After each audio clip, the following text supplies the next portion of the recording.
Now we're going to talk about he and I. Okay, so what do I offer in worship personally to this magnificent, beautiful, majestic God of the universe? So there's some personal responses that we can see that are given throughout Scripture. People who encountered the living God and kind of how they responded to it. I'm going to forewarn you, I don't think I've ever responded in any of these ways. These are not the typical joy and happiness and contentment and peace, and these are some pretty hardcore things that these biblical characters went through. First of all, brokenness. All right, so Isaiah, he sees a vision of the living God, and he says, "Woe is me, for I am lost. For I am a man of unclean lips, and I dwell in the midst of a people of unclean lips.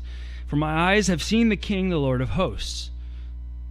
Well, yeah, so I don't know the last time I said, "Woe is me, for I am undone." Okay? And I'm going to guess that many of us in this room haven't really responded that way. But we absolutely can be broken when God confronts us in His Word with the magnitude and severity of our sin. We absolutely can, maybe not as intensely as actually having a vision of God, because that would be very intense. But we can experience a measure of brokenness, and that is very appropriate in our personal times of interacting with the Lord through reading His Word and praying and obeying Him in our daily lives. How about fear? And we're talking about the respectful, reverential kind of fear, but we're also talking the, "oh my goodness, I'm scared to death" kind of fear as well.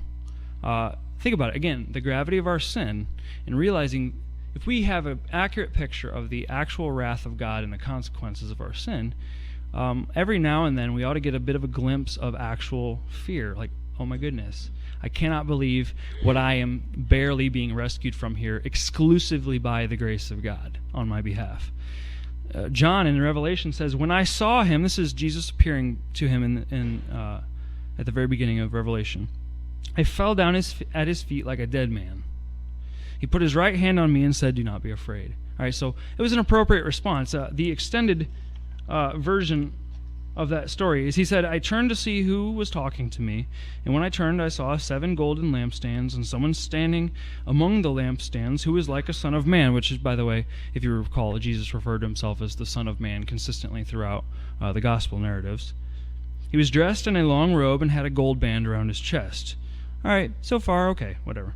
"His head and his hair were white like wool," which is probably a little strange for Jewish descent. And so it gets a little stranger. "As white as snow. Oh, his eyes were like flames of fire." Okay, flames of fire, that's intense. "His feet were like bronze that glows in a hot furnace." Okay, this is pretty impressive.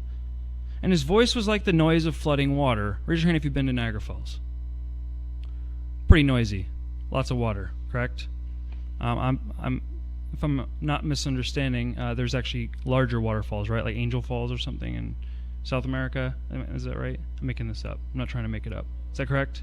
Okay, so very intense noise, right? Sound of roaring waters.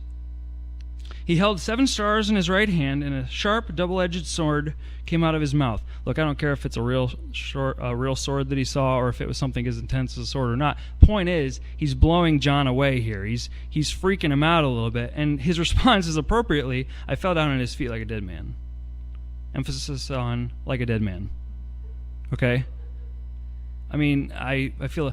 Now, of course, we're not going to respond exactly like this. Jesus isn't appearing to us in these crazy, blowing us away type visions. However, when we are faced, again, with our gravity of our sin and the majesty of who He is and His power, we can experience some glimpses of this kind of a response in worship. Both the respect fear and the, "oh my goodness, I would be lost without Him" kind of fear. Like, wow, I was that close. I know who I could have been kind of fear. I know who I am if I stop walking with Him. I know who I turn into very quickly. That kind of fear. Another appropriate response, personally, interacting with the Lord, is awe. This is the story of Jacob with the ladder, with the angels coming down, and he sees the Lord, and it says, it was in his dream, and when Jacob awoke from his sleep and said, "Surely the Lord is in this place," and I did not know it. And he was once again afraid. There you go. And he said, how awesome is this place? This is none other than the house of God, and this is the gate of heaven. He was in awe that God was there, that God had appeared to him. This is Genesis 28:16 and 17. And then he goes on to say, this stone which I have set up for a pillar shall be God's house, and of all that you give me, I will give a full tenth to you. He responds with sacrificing of his own increase. So that's another appropriate. Sacrificing our time, sacrificing our will, saying, you know what, God, not my will, but yours be done. That's a very appropriate response. It's maybe a little bit easier for us to get our hands around a little bit, the whole falling down dead thing, because we've been scared, maybe not happening as much. Okay, so humility is another personal response that I'm really hoping we're all allowing God to work in our hearts with. I know for a fact that I have issues with this. I am a self-admitting music snob and a snob of other varieties as well. I tend to be too harsh of a critic of myself and others many times, and Pastor Steve will correct me in that. But we all need it, don't we? We all know where we're being way too much about ourselves and putting ourselves kind of too up here, and we're going, okay, God, us, God. You know, I mean, in all reality, the more we know God and who He is, the more we're going to respond in humility, and that's a very appropriate response.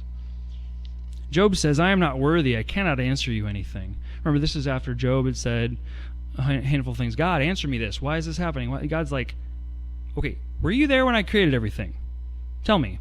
Were you there? How does this work? How does this work? How does this work? And Job's like, okay, all right, you know what? You're right. It says, so I will put my hand over my mouth. I spoke one time, but I will not answer again. I even spoke 2 times, but I will say nothing more. Humility before the Lord of creation